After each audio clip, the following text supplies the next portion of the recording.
democracy finally came about in Haiti in the early 1990s after this huge struggle from the popular movement, the Tilaguis, the small church, the liberation theologians.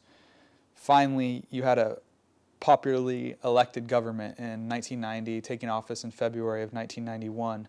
And soon thereafter, about 7 months into this first democratically elected government, you had a coup d'etat where sectors of what they call the families. Haiti is an extremely unequal society, and there are these families that live, a lot of them live in Port-au-Prince, in neighborhoods like Pétionville, and these families supported, a number of the families supported this coup.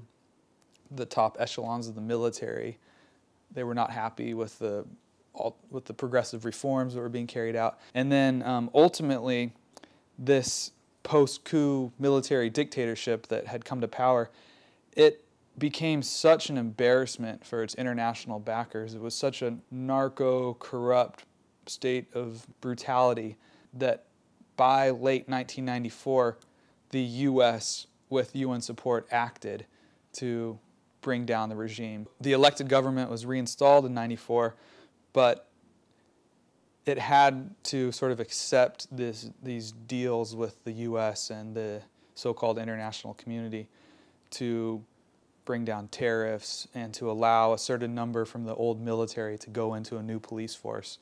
And that really laid a seed for a lot of problems in the future. But at the same time, the return of the government allowed restarting a lot of the progressive projects that it had initially started in '91 when it was first elected. And one of the most popular things is that Aristide disbanded, his government disbanded the military. It disbanded the rural section chiefs, and the paramilitary forces had to go underground or flee the country. Flash forward into 2000, the democratic forces in Haiti are just starting to trying to get things back together. I mean, a lot of problems and contradictions, but Haiti is slowly progressing. And so then what happens is, what I argue is there's the fourth wave of paramilitarism, which what happens is that a group of these police and military that were connected with the U.S. that they actually had been trained in Quito, Ecuador, with support from the U.S., and in Haiti they call them the Ecuadorians.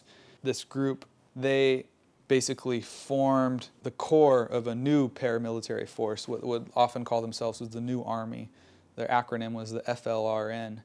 And they based themselves out of the Dominican Republic. And what happened was all throughout 2001, 2002, or towards the end of 2001, and then into 2002, 2003, they carried out this war of attrition where they would like run raids, attack the National Palace. They tried to carry out a coup, but they didn't have sufficient forces. And then, but they were carrying out these assassinations of like Lavalas, Famille Lavalas, activists and supporters in the center of Haiti, the hinterland, where a lot of the agriculture is based. Famille Lavalas was the party of Aristide, the most popular political party in the country, especially among the poor. And so eventually this fourth wave of paramilitarism started to wear down on the government. That's something the book really looks at, is the different sectors that were behind these paramilitaries. A wing of the Dominican government, foreign ministry, and the military. A wing of local bourgeoisie, some of which are neo-Duvalierists. Some more what I call transnationally oriented capitalists who are, primarily concerned with the global economy, textile, sweatshop owners. And then there's also connections to French and U.S. intelligence. So this is the fourth wave of paramilitarism, which eventually led up to the 2004 coup, in which the Bush administration, George W. Bush, they, with I think a U.S. Navy SEAL team, they took Aristide from his house, took him on an unmarked plane, like all those rendition planes, and flew him to the Central African Republic. Well, there's this idea of polyarchy, right, where over over the last few decades, through globalization, with the winding down of the Cold War, dominant groups have tried to transition away from sort of more violent forms of coercion and repression that are very embarrassing for them, you know, when it gets out in the media and things like this.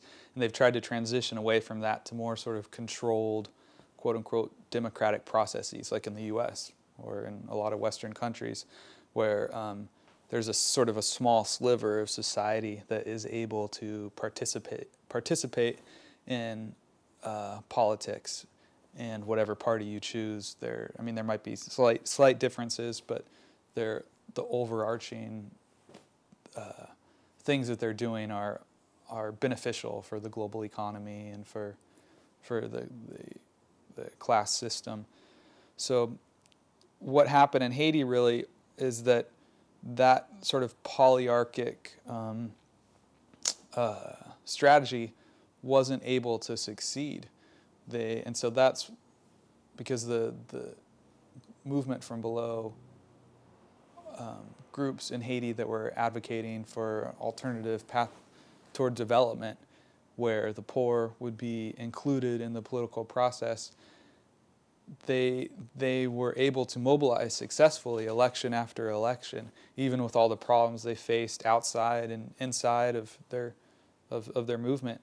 And so paramilitary violence for not all dominant groups, but for sectors of the dominant groups, upper class, different states, this became a viable strategy. I think it's helpful to think of Naomi Klein's shock doctrine and thinking about the earthquake in Haiti. And I think there's other people working on that, the idea of disaster capitalism.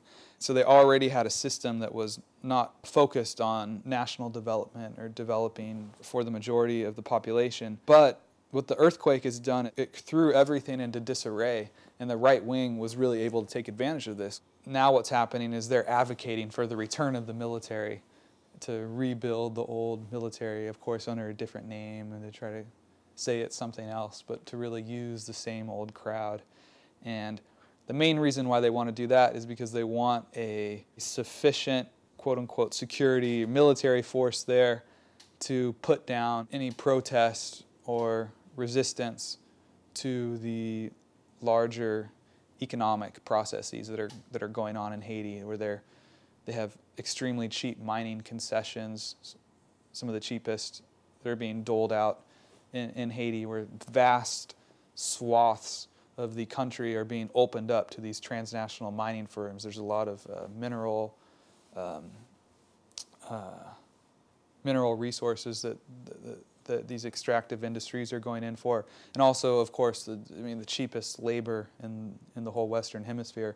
So, while textile companies have been shutting down in other parts of the Caribbean, Haiti is a place where they want to set up shop. But the biggest problem is really that the rural economy is really what needs to be rebuilt in Haiti, and that's really difficult because there's that kind of goes against the dominant developmental strategy of these big transnational capitalists. It's very important for solidarity activists in North America to link up with the Haitian grassroots and with grassroots human rights groups, grassroots media, and anti-coup media to really build up pressure for this not to happen, and for the Haitian people to be allowed to take part in the political process. But it's real important to build up transnational forms of solidarity, where groups are working together across borders, because if we look at dominant groups, states, corporations, they're more and more interfused, working together across borders, especially with finance and production being more and more functionally integrated across borders. We see them really working together in that manner.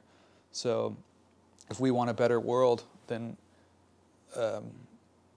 we also need to work together.